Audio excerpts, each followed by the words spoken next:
बराह रास्त आपके लिए चलेंगे। कौमी असम्बली का इजलास जारी है। वफाकी वज़ीर बराए हवाबाजी गुलाम सरवर खान इजहार ख्याल करें।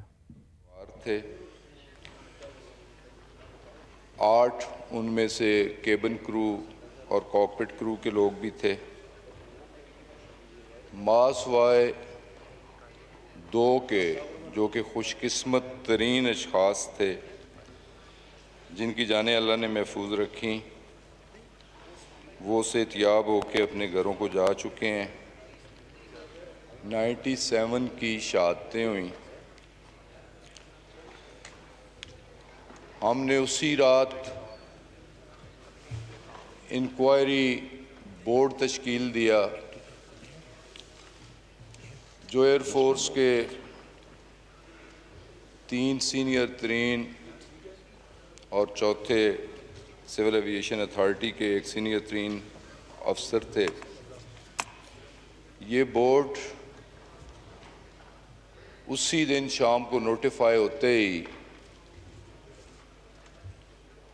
रात कराची पहुंच गया और रात ही से उसने अपनी इंक्वायरी का आगाज़ कर दिया। जनाब स्पीकर, बदकिस्मती से ये पहला वाक़या नहीं है। पाकिस्तान मर्ज़ वजूद पे आने से 72 साल हो चुके हैं। इन 72 सालों में 12 वाक़यात हुए और इन 12 वाक़यात की कभी भी बर वक्त ना कोई इंक्वायरी हुई, ना उसकी रिपोर्ट आई, ना पब्लिक हुई, ना लोग जान सके कि इस हादसे की वजूहात क्या थीं, इसके ज़िम्मेदार कौन लोग थे और आया उन ज़िम्मेदार लोगों के ख़िलाफ़ कोई एक्शन हुआ या नहीं। ये तशनगी उन मरने वालों के लवाकिन के दिलों में हमेशा जारी रही। तो मैं ये बताते हुए गो ये अफसोसनाक वाक़या है, लेकिन ये बताते हुए खुशी हो रही है कि प्राइम मिनिस्टर ऑफ पाकिस्तान की हदायत पर, उनकी खुसूसी दिलचस्पी पर, हालांकि कोरोना जैसी मूजी मर्ज भी मौजूद, ट्रैवलिंग के और काम करने के SOPs भी मौजूद, लेकिन तमाम चीज़ों को बलाए ताक रखते हुए हमने रिलैक्सेशन दी और इंक्वायरी बोर्ड ने एहसास से ज़िम्मेदारी करते हुए अपने फ़राइज़ मनसबी अदा किए। रात दिन एक किया, जाए वाक़या पे पहुँचे,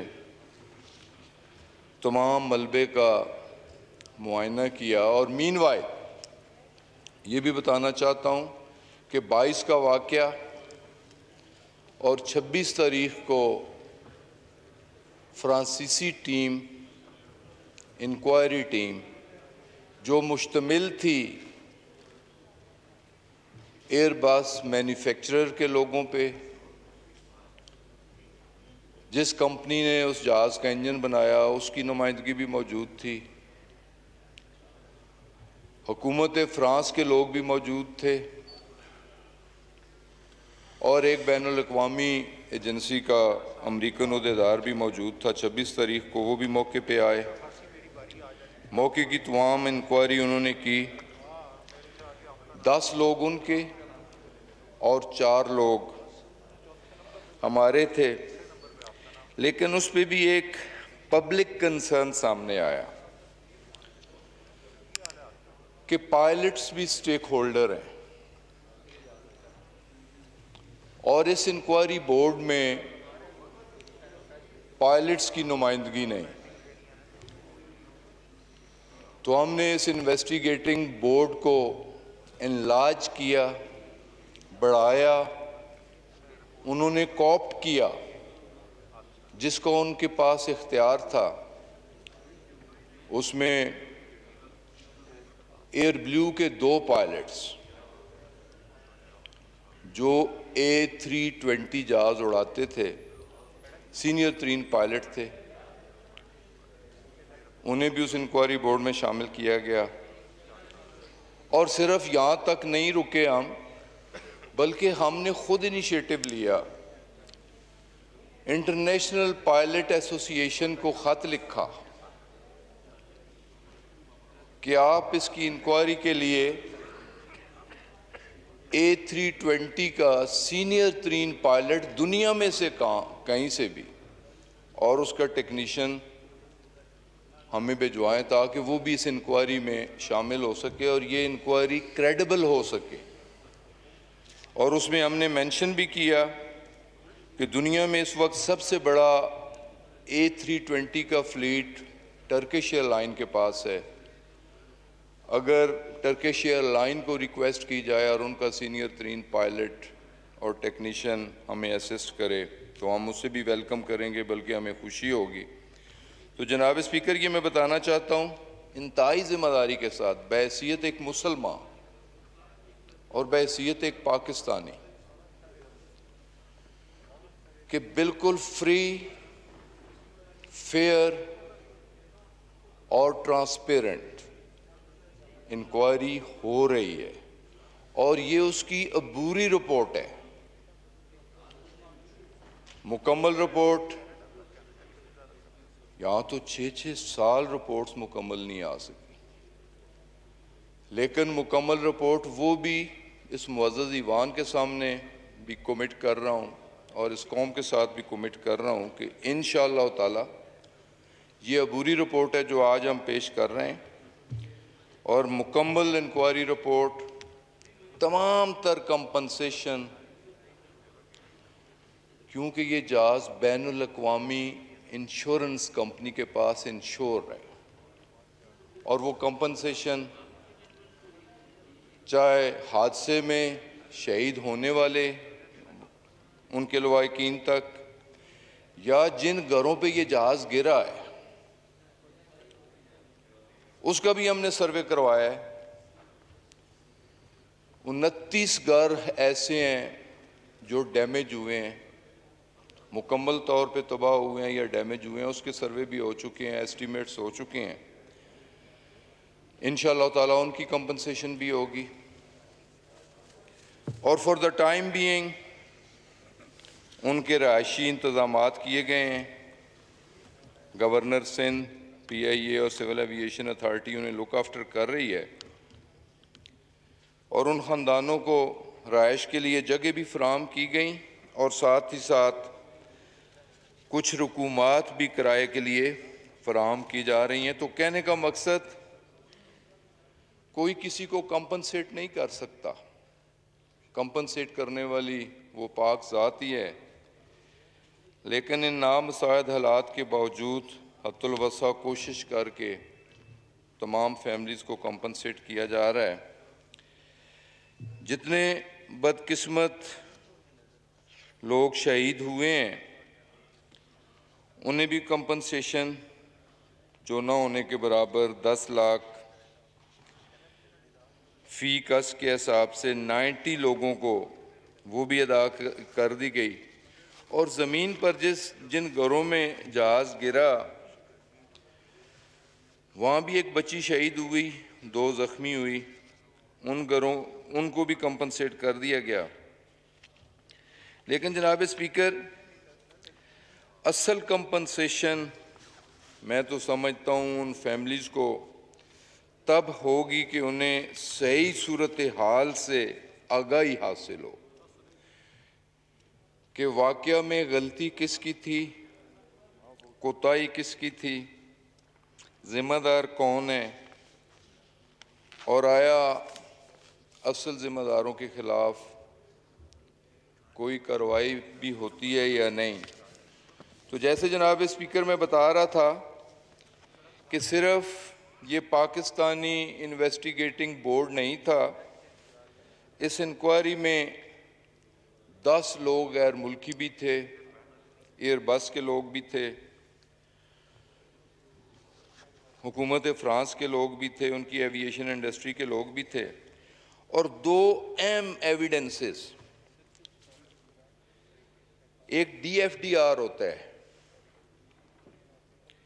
डाटा रिकॉर्डर कि जो एक्शंस जहाज़ में होते हैं, उसका लैंडिंग गियर डाउन करना है, अप करना है, उसे थ्रॉटल देना है, थ्रॉटल कम करना है, या जो भी एक्शन जहाज़ के अंदर होते हैं, कि DFDR वो सारा डाटा रिकॉर्ड करता है, उसके टाइमिंग रिकॉर्ड करता है, एक्शंस रिकॉर्ड करता है। और दूसरा अहम इक्विपमेंट होता है voice recorder, cockpit voice recorder. जिस वक्त कॉकपिट क्रू कॉकपिट में बैठता है, जहाज को स्टार्ट करता है, उस वक्त से उनकी तमाम गुफ्तो शनीद, चाहे जो आपस में कर रहे हों, चाहे ATC से कर रहे हों, ग्राउंड स्टाफ से कर रहे हों, तमाम वॉइस रिकॉर्ड होती है। और आखिरी लम्हे तक सर, मैंने उस बदकिस्मत जहाज, उस बदकिस्मत वॉइस रिकॉर्डर और उन बदकिस्मत केबिन क्रू की आखिरी अल्फाज भी मैंने सुने। उनकी सारी गुफ्तो शनीद जो भी कॉकपिट में होती रही, ATC के साथ होती रही, क्योंकि उससे बड़ी डॉक्यूमेंट्री एविडेंस, रिलायबल एविडेंस इसके अलावा कोई नहीं हो सकती। और ये दोनों इक्विपमेंट हमारे इन्वेस्टिगेटिंग बोर्ड के सरबराह उसे 1 जून को लेके फ्रांस गए, पेरिस गए। 2 जून को उसे डीकोड किया गया और उस वक्त भी बैनुल अक़वामी तहकीकाती अदारे के 10 लोगों की मौजूदगी में उन्हें डीकोड किया गया, उनका डेटा एग्जामिन किया गया, उनकी वॉइस रिकॉर्डिंग जो भी थी उसे भी सुना गया, उसे भी ब्लैक एंड वाइट में लाया गया। और यूं इंजन बनाने वाली कंपनी, उसका रैप भी वहाँ मौजूद था। यूरोपियन यूनियन के सेफ्टी के इदारों के तमाम लोगों की मौजूदगी में उन्हें डीकोड किया गया। डीकोड करने के बाद तमाम उसका डाटा रिकॉर्ड किया गया और वो भी रिपोर्ट का हिस्सा होगा। और वो ऐसी डॉक्यूमेंट्री एविडेंस है कि वो रहती दुनिया तक रहेगी और वो एग्जामिन भी हो सकती है। वो सारी चीज़ें भी मौजूद, और मैंने अपनी सेटिस्फेक्शन के लिए, मैंने और मेरे सेक्रेटरी ने वॉइस रिकॉर्डर की सारी सूरत हाल को जानने की कोशिश की, समझने की कोशिश की। तो बदकिस्मती से जो ये इब्तदाई रिपोर्ट है, जो उसके कुछ हक़ाइक़ मंजरे आम पर आए हैं, हम आवाम के सामने पेश कर रहे हैं। इस इब्तदाई रिपोर्ट के मुताबिक बदकिस्मत त्यारा फ़ज़ाई परवाज़ के लिए 100% फिट था जी, उसमें कोई किसी किस्म का टेक्निकल फॉल्ट नहीं था। कोरोना की वजह से फ़्लाइट सस्पेंड थी। 7 मई तक ये जहाज़ रुका रहा। 7 मई को इसने पहली फ़्लाइट ली और 22 मई को ये हादसे का शिकार हुआ। इसके दौरान इसने 6 मरतबा कामयाब परवाज़ें मुकम्मल की थीं और 5 परवाज़ें लाहौर से कराची और कराची से लाहौर वापसी के लिए थीं और 1 परवाज़ शारजा के लिए थी। दोनों पायलट, कैप्टन और मुआवन पायलट तजर्बेकार थे, तिब्बी तौर पर परवाज़ उड़ाने के लिए फिट भी थे। इब्तदाई तहकीकात के मुताबिक, जिसकी रिपोर्ट की कॉपी मेरे पास मौजूद है, और मैंने अभी आपकी खिदमत में पेश भी करनी है। इसके मुताबिक पायलट ने फाइनल अप्रोच पर किसी तकनीकी खराबी की निशानदेही नहीं की। जब वो लैंडिंग पोजीशन में आया तो उसने किसी किस्म की जहाज में तकनीकी खराबी की निशानदेही नहीं की। रनवे से 10 मील के फासले पर जहाज को तकरीबन 2500 फुट की बुलंदी पर होना चाहिए था, जबकि इब्तदाई तहकीकात के मुताबिक और रिकॉर्ड के मुताबिक जहाज उस वक्त 7220 फुट की बुलंदी पर था। सर, ये एक पहली इर्रेगुलरिटी थी। कंट्रोलर ने 3 दफा, ये वॉइस रिकॉर्डर में ये वॉइस रिकॉर्डेड है, कंट्रोलर ने 3 दफा पायलट की तवज्जो इस जानब मबजूल करवाई कि उसकी ऊंचाई अभी भी ज्यादा है और पायलट से कहा गया कि लैंडिंग ना करें, लैंडिंग पोजीशन ना लें और एक चक्कर और लगा के आएं। लेकिन इसके बावजूद पायलट ने कंट्रोलर की हिदायत को नजरअंदाज किया। इब्तदाई तहकीकात के मुताबिक, और ये डेटा एंट्री रिकॉर्डर जो है सर, उसमें भी रिकॉर्डेड है कि रनवे से 10 नॉटिकल माइल्स के फासले पर जहाज के लैंडिंग गियर खोले गए। ये रिकॉर्ड में है कि जहाज के लैंडिंग गियर खोले गए।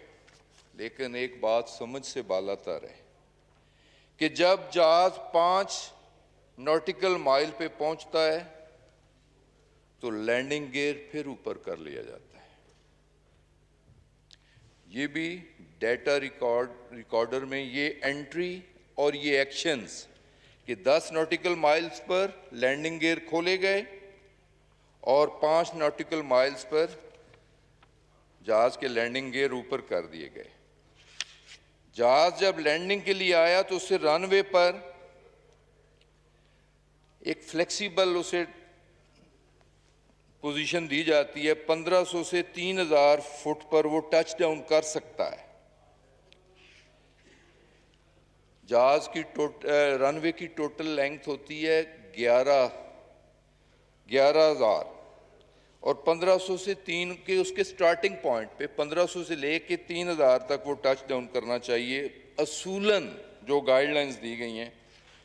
लेकिन जहाज लैंडिंग गियर के बगैर, ये सारी चीज़ें सेल्फ एनालिसिस है लेकिन जो हकीकत पे मबनी है, ये तो मीडिया में पहले भी चीज़ें चल रही हैं कि विदाउट लैंडिंग गियर्स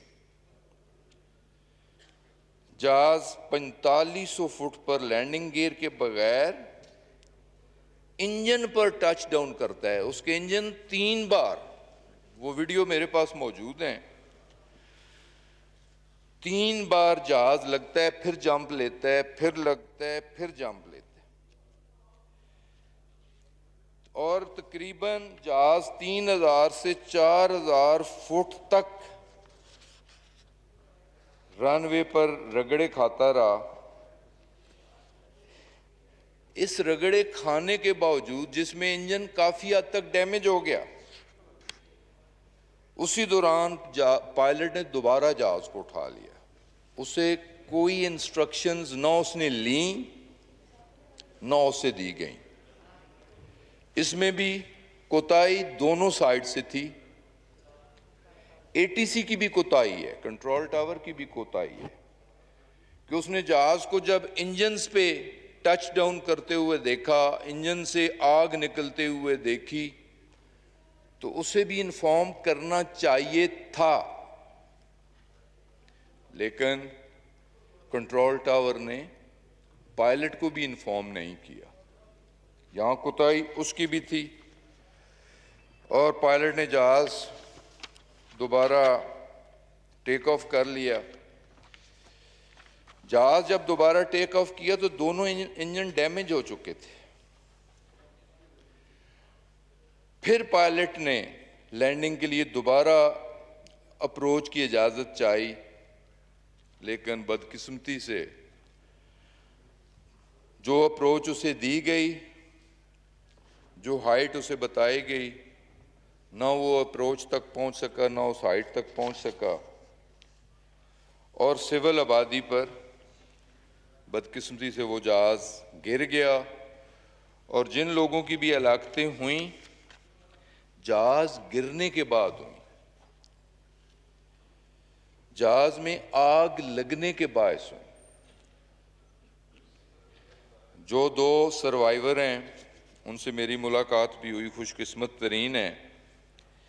एक की बात मैं ज़रूर कोट करनी चाहूँगा और जो हकीकत पे मबनी है कि जब उसकी कुर्सी मकान किसी की छत पे गिरी, उसकी पूरी सीट इंक्लूडिंग सीट बेल्ट बांधी हुई, पहले मकान की 3rd स्टोरी पे गिरा, बाल की तरह उछला, 2nd स्टोरी पे आया, बाल की तरह उछला, 1st स्टोरी पे आया, इतने जोर से उसकी, लेकिन वो स्ट्रेट सीट ही पे बैठा रहा, सीट बेल्ट के साथ बैठा रहा। तो जब 1st स्टोरी पे आया तो उस वक्त उसे रेस्क्यू किया गया, मामूली जख्मी था। तो उसने जो पहली बात की, जिन लोगों ने उसे रेस्क्यू किया, अल्लाह का शुक्र अदा किया और कहा मेरी बात मेरी माँ से कराई जाए। फर्स्ट कॉल उसने माँ को की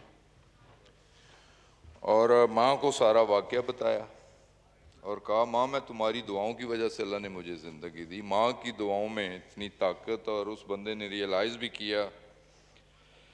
तो सर, इब्तदाई तहकीकाती रिपोर्ट के मुताबिक पायलट और कंट्रोलर ATC दोनों ने मरवजा तरीकाकार को इख्तियार नहीं किया। एक तरफ पायलट ने कंट्रोलर की हिदायत को नज़रअंदाज किया और दूसरी तरफ कंट्रोलर ने भी जहाज़ के इंजन रगड़ा खाने के बाद नुकसान के बारे में आगाह नहीं किया। तो जनाब स्पीकर, ये सब कुछ बताते हुए दुख भी हो रहा है और मैंने खुद वॉइस रिकॉर्डर से सारी उनकी कन्वर्सेशन सुनी और ख़ासकर आखिरी आधे घंटे की सुनी। और बदकिस्मती से थ्रू आउट कॉकपिट पे जाने से पहले या जाने के बाद और आखिरी अल्फाज 3 बार पायलट के मुंह से या अल्लाह या अल्लाह, 3 दफ़ा अल्लाह का नाम लिया गया। लेकिन थ्रू आउट जो डिस्कशन थी वो कोरोना के बारे में थी।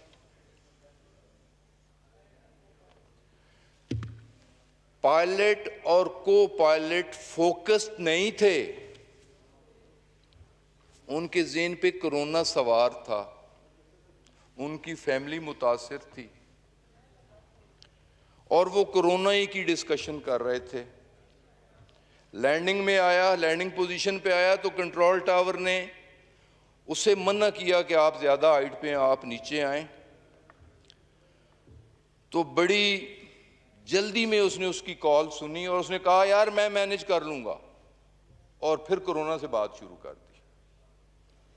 एक ओवर कॉन्फिडेंस था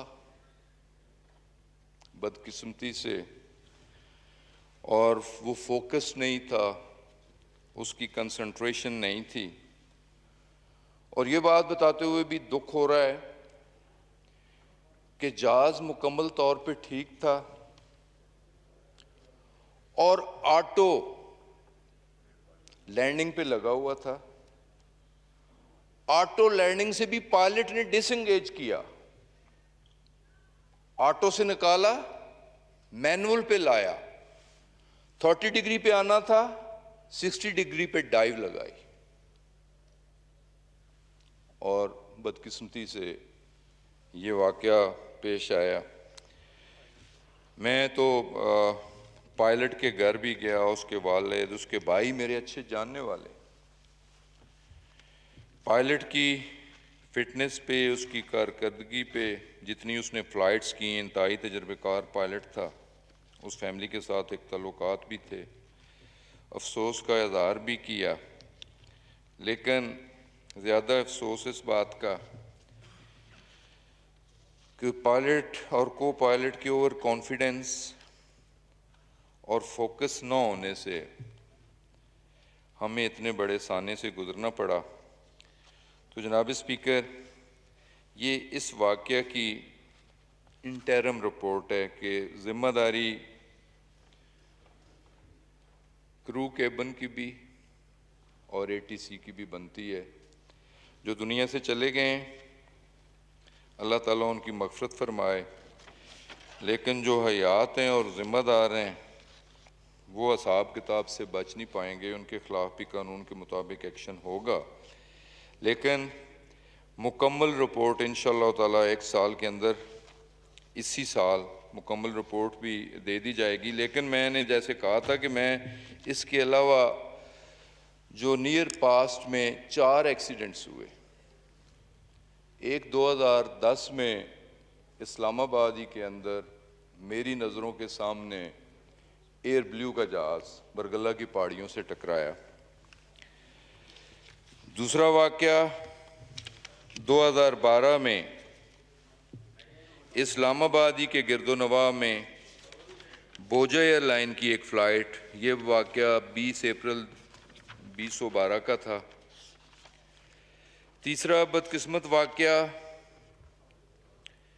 ATR की एक फ़्लाइट PK 605 जो चित्राल से आ रही थी, हवेलियाँ के करीब हादसे का शिकार हुई। और चौथा वाक़या जो गिलगित में भी इस तरह की एक क्रैश लैंडिंग हुई और हाइट से हुई, और ऑलमोस्ट वही गलती जो कराची के वाक़या में हुई पायलट से, वही गलती गिलगित के वाक़या से भी हुई। लेकिन क्रैश लैंडिंग तो हुई, लेकिन गिलगित वाक़या में तमाम पैसेंजर महफूज रहे, जहाज़ तबाह हो गया। वो इंक्वायरी भी अंडर प्रोसेस है। इंशाअल्लाह ताला मुकम्मल इंक्वायरी इसी साल में वो भी पेश कर दी जाएगी। लेकिन इसमें भी कोताही या ज़िम्मेदारी पायलट की थी जिसने क्रैश लैंडिंग की। लेकिन जो वाक़या चित्राल फ़्लाइट का है वो खालिस्तन तकनीती नोयत का है। उसमें पायलट की गलती नहीं थी, उसमें जहाज़ के इंजन्स में कोई तकनीकी ख़राबी थी, और वो इतनी कॉम्प्लिकेटेड है कि अभी तक इस जहाज़ के इंजन TSB कंपनी है, को कनाडा की, उसने बनाए, अभी तक वो भी किसी नतीजे पे नहीं पहुंच सके उस कॉम्प्लिकेशन की वजह से। लेकिन ये भी हमारी कमिटमेंट है कि इंशाअल्लाह अगस्त तक इंक्वायरी इसकी मुकम्मल हो चुकी है। अब उसी जो बैनुल अक़वामी अदारे हैं उनसे वेटिंग के लिए भिजवाई गई है, उसे भी इंशाअल्लाह पेश कर दिया जाएगा। लेकिन 2 वाक़या, एयर ब्लू का वाक़या, उसका कंक्लूजन मैं आपके सामने रखना चाह रहा हूँ, और बोजा एयर का वाक़या, दोनों का कंक्लूजन और बड़ी क्लैरिटी के साथ। Air blue crash occurred because of air crew error of judgment, lack of professional skills, violations of procedures and various breaches of flying discipline। ये सर एयर ब्लू के वाक़े में एक कंक्लूजन है, और उसकी सेफ्टी रिकमेंडेशंस इसके अलावा हैं। और इसी तरह बोजा एयर के बारे में जो कंक्लूजन है, कॉज ऑफ एक्सीडेंट, बोजा air crash occurred because the aircraft encountered bad weather condition and the air crew took incorrect decisions and violated the procedures. The air crew did not have adequate experience of management of automated flight deck. Their competence skill level lagged, and the operator, Boja Air, had inadequate system of training, monitoring of performance of the aircrew. Sir, इसमें भी कोई गलती थी, violation थी, सुस्ती थी, mismanagement थी। ये दोनों हादसे जो इस्लामाबाद के गिरदोनवा में हुए, पहले हादसे में 152 लोग शहीद हुए, दूसरे हादसे में 127 लोग शहीद हुए, और ये दोनों जहाज़ों का क्रैश भी पायलट्स की गलती की वजह से हुआ। सर, ये सारी रिपोर्ट्स थीं और साथ रिकमेंडेशंस भी थीं। इसी बुनियाद पे हमने पायलट्स के बारे में जानना चाहा कि दुनिया में और भी एयरलाइंस हैं। जैसे दुनिया की बड़ी एयरलाइन एमिरेट्स एयरलाइन है, 300 जहाज़ों पे मुश्तमिल उसका फ्लीट है, 280 जहाज़ों पे। टर्किश एयरलाइन है, 300 जहाज़ों पे मुश्तमिल उसका फ्लीट है। नॉट अ सिंगल एक्सीडेंट, कोई ऐसी रिपोर्टेड एक्सीडेंट एक लैंडिंग में हुआ एमिरेट्स का दुबई में, लेकिन उसमें भी कोई ज़ख्मी या कैजुअल्टीज़ नहीं हुई। तो सर, हमने इस पे जब ये सारी चीज़ें देखी तो कहा कि थोड़ा पायलट्स को भी चेक कर लिया जाए। ये सर, दुख के साथ ये बात बतानी पड़ती है। चीफ जस्टिस ऑफ पाकिस्तान ने भी एक सुओ मोटो एक्शन लिया था और उसमें उन्होंने कहा था, हुक्म दिया था कि पीआईए के बारे में कि पीआईए के एम्प्लॉयज़ की डिग्रियां चेक करवाई जाए। एम्प्लॉयज़ में उनकी एडमिनिस्ट्रेशन भी शामिल थी, उनके पायलट्स भी शामिल थे, ग्राउंड हैंडलर, मैकेनिक्स, टेक्निकल लोग वो भी शामिल थे, और बहुत सारे लोगों की, हो सकता है मैं एग्जैक्ट फिगर्स बताऊं तो उसमें कोई गलती ना हो जाए, लेकिन 4 पायलट्स जिनकी डिग्रियां जेली निकली। ये बदकिस्मती है हमारे मुल्क की। जेली डिग्रियां सियासतदानों पे भी, सरकारी एहलकारों पे भी, और अफसोस के साथ कहना पड़ता है कि हमारे अदारों में भी। और सबसे दुख की बात है कि अदारों में भी मेरिट डीमेरिट नहीं देखा जाता। भाई, अगर भर्ती किसी को कराना है तो उसकी डिग्री, उसकी क्वालिफिकेशंस तो प्रॉपर होनी चाहिए, जो कि नहीं थी। उनके खिलाफ एक्शन लिया। लाइसेंसेस के बारे में एक बात तो मैं दावे के साथ अवाम उन्नास के साथ ताल्लुक है कि more than 90% licenses, driving licenses, वो LTV हो या HTV हो, ड्राइविंग लाइसेंस किसी इम्तहान देने की ज़रूरत नहीं है, पैसे दो और लाइसेंस मिल जाता है। ये 90% लाइसेंसेस इसी तरह। और 50 साल प्रैक्टिकल लाइफ में मैंने आज तक किसी एक्सीडेंट में किसी ड्राइवर को सजा होते हुए नहीं सुना। Not a single. 10 बंदे मारो, 20 बंदे मारो, 50 बंदे मारो, कोर्ट से बरी होके आ जाओ। सर, बदकिस्मती से ये कुछ, अगर एक पायलट जो कई 100 इंसानी जानों को लेके हवा में उड़ता है वो क्वालिफाइड नहीं है, उसे भी सियासी बुनियादों पर भर्ती करवाया जाता है, उसका लाइसेंस भी फेक होता है। कितने दुख की बात है। ये बताते हुए मुझे दुख हो रहा है, बीइंग पाकिस्तानी दुख हो रहा है कि इसका इंपैक्ट क्या होगा। जो बात मैं करनी चाह रहा हूं,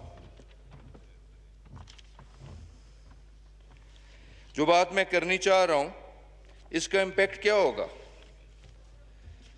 सर, पाकिस्तान में टोटल 860 एक्टिव पायलट्स हैं, जिसमें PIA भी है, ब्लू भी है, सरीन भी है, एक्स शाहीन एयरलाइन के भी हैं और कुछ चार्टर प्राइवेट क्लब्स के भी हैं। लेकिन दुख के साथ बताना पड़ता है। ये इंक्वायरी जो हमने फरवरी 2019 को शुरू की, एक हाई लेवल की इंक्वायरी बोर्ड बनाया, ग्रेड 22 का ऑफिसर उसे हेड कर रहा था। तो 860 पायलट्स के एग्जामिनेशन के उन्होंने पेपर दिए, कैसे कैसे दिए, तो उनमें से 262 ऐसे पाए गए कि उन्होंने खुद एग्जाम नहीं दिया, उनकी जगह किसी ने एग्जाम दिया। पैसे जैसे होता है आम आदमी के लिए होता है कि पैसे दे के एक डमी कैंडिडेट बिठा दिया जाता है। सर, इससे बड़ी बदकिस्मती इस मुल्क की और क्या होगी? अदारों की बदकिस्मती क्या होगी? अदारों को पॉलिटिसाइज तो किया गया, अदारों में मेरिट की दजियां तो उड़ाई गई, सियासी बुनियादों पे लोगों को भर्ती तो किया गया, लेकिन आंखें बंद करके डिग्रियां भी जेली बनवा के दी गई और जेली लाइसेंस भी बनवा के दिए गए। अफसोस ज्यादा इस बात का। तो सर, है तो ये दुख की बात, अफसोस की बात, और सबसे बढ़ के शर्म की बात कि हम दुनिया को मुंह दिखाने के काबिल नहीं है कि हमारे पायलट्स, जिसमें से 262 आउट ऑफ 860, 30% ऑलमोस्ट, उनके लाइसेंसेस फेक हैं, लाइसेंसेस ठीक नहीं है, उन्होंने एग्जाम्स प्रॉपर नहीं दिए, खुद नहीं दिए, उनका वो फ्लाइंग एक्सपीरियंस नहीं है। तो सर, ये बताना भी जरूरी था इसके साथ ही साथ, और सिर्फ ये बता नहीं रहे, इस पे हमने एक्शन भी शुरू करवा दिया जी, और बिस्मिल्लाह शुरू कर दी है। बिस्मिल्लाह करने के बाद मैं इस मुअज़्ज़ज़ ईवान में आया हूँ। 2 दिन मैंने इसीलिए लिए थे। फर्स्ट फेज में 54 केसेस ऐसे थे जिन्हें हमने 54 में से 28 लोगों को शोकॉज दिए, वो कोर्ट भी गए, लेकिन प्रोसीडिंग्स उनके खिलाफ शुरू हैं। 18 लोगों की पर्सनल हियरिंग शोकॉज के बाद, और 9 पायलट्स ने रोते रोते कन्फेस भी कर लिया कि हमसे ये गलती हुई है, हमें माफ करें। माफ करने वाला अल्लाह है, लेकिन हम माफ करने वाले नहीं, ऐसे लोगों को माफ करने वाले नहीं। तो एक्शन भी हमने शुरू कर दिया है उन तमाम लोगों के खिलाफ। इंशाअल्लाह ताला इसमें कोई सियासत नहीं होगी, कोई पसंद नापसंद नहीं होगी। कोर्ट में भी हम देख रहे हैं, कोर्ट को भी हम फैक्चुअल सूरत हाल बता रहे हैं। इंशाअल्लाह ताला कोर्ट्स को भी हालात से आगाही हो गई है, और मैं समझता हूं कि इस इशू को पॉलिटिसाइज भी नहीं होना चाहिए। ये मेरी रिक्वेस्ट है इस मुअज़्ज़ज़ ईवान पे। ये कौमी सलामती का मामला है। ये इंक्वायरी बिल्कुल फ्री, फेयर और ट्रांसपेरेंट इंक्वायरी है। बिला तफरीक ये एक्शन होगा और उन तमाम लोगों के खिलाफ एक्शन होगा। और हमारा ये अज़म है, प्राइम मिनिस्टर इमरान खान का ये अज़म है, जितनी मीटिंग्स उन्होंने PIA पे की हैं, पिछले अदवार में तो PIA को प्राइवेटाइज करने की बात होती थी, लेकिन ये फैसला है कि प्राइवेटाइज नहीं होगा, इसकी हमने रीस्ट्रक्चरिंग करनी है। PIA को हमने उन ग्लोरी डेज में लेके जाना है, 60 में इंशाअल्लाह ताला लेके जाना है, 70s में लेके जाना है, 80s में लेके जाना है। और वही रोल, मुझे तो शर्म आती है अब कि एक वक्त वो था कि इमिरेट्स की बुनियाद हम रख रहे हैं, सिंगापुर एयरलाइन की बुनियाद हम रख रहे हैं, उन्हें हम अपने जहाज ऑफर कर रहे हैं, उनके पायलट्स की ट्रेनिंग हम कर रहे हैं। और आज के दिन सर ये सब कुछ बताते हुए दुख भी होता है, लेकिन अज़म यही है कि इंशाअल्लाह ताला हमने चीज़ों को ठीक करना है, इस मुल्क को ठीक करना है। तो सर यही मेरी मुख्तसरन गुज़ारिशात थी। बहुत बहुत शुक्रिया जी, इस मुअज़्ज़ज़ ईवान का मैंने काफ़ी टाइम लिया, लेकिन ये मेरी एक ज़िम्मेदारी थी जी, कि एक कमिटमेंट थी कि रिपोर्ट भी मैंने आपके सामने रखनी है और पिछले एक्सीडेंट्स के हवाले से भी बात करनी है। तो इंशाअल्लाह ताला इन तमाम इंक्वायरीज़ की मुकम्मल रिपोर्ट एक बार फिर इस मुअज़्ज़ज़ ईवान को ज़हमत दूंगा, मुकम्मल रिपोर्ट और एक्शंस के साथ सबमिट करूंगा। बहुत बहुत शुक्रिया जी।